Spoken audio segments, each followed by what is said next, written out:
In this recap video, we're going to cover the Dow and the YM, specifically 5-minute. Now let's kick it off with understanding the overall view of my day trading day is going to come from, for the most part, the 60 and the 5-minute time frames. Now, in an ideal world, they're both at least indicating heavily one color or the other, green or red.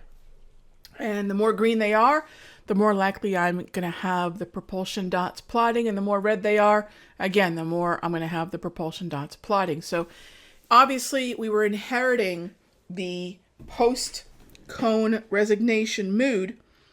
And, I think that the trust in an environment like that is low because you don't know what reverberations are going to be coming after that. It's like an earthquake, right? What are those aftershocks? So we know that, for example, the tweets that might follow could move the market. We know NAFTA's in play, tariffs in play, cones in play. So again, that's what I mean by reverberations.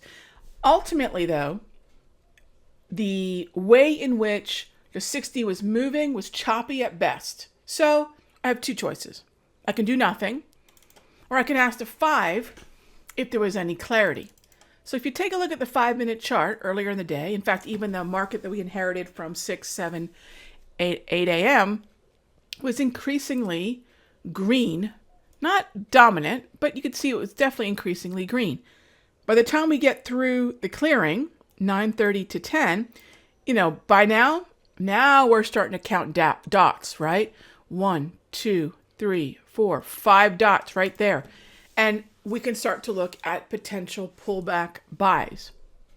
So for the most part, and this recap video is just to kind of tell those of you who watch the day under my, really my strictest of interpretations for market movement. For those of you that watched today and said, Rog, there really wasn't a whole heck of a lot to do.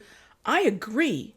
And that assessment is a rare one and a valuable one to have, because just because we've truncated our time frame to the day trading short term, what I endearingly but somewhat mockingly, even to myself, call short attention span theater, doesn't mean we're going to have trades every day.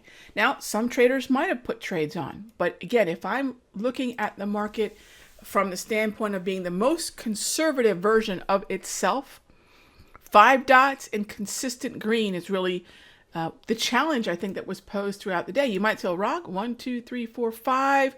But the blue preceded it and the 5th dot was blue. This is not one of those scenarios that gives me a lot of confirmation and confidence at all. So if you looked at market after market and said, I think I'm pretty content sitting on the corner, on the sidelines, after an event like Cone, I think that's a very good inclination. Because the worst kind of days are regret days, kind of trader's remorse days. And those are the ones where you said, did I really have to trade today? I've got approximately 20 days per month to do something. Did I have to trade all 20? And I think the discipline to say, I didn't like the way things were shaping up is a good one to have. On the S&P, you can see something fairly similar, 1, 2, 3, 4, 5. You can argue the S&P gave us a little extra shot to maybe grab a piece of this on the way up. But the bias that I called in the morning, the bias that I said I'm going to only take direct trades in this direction was long.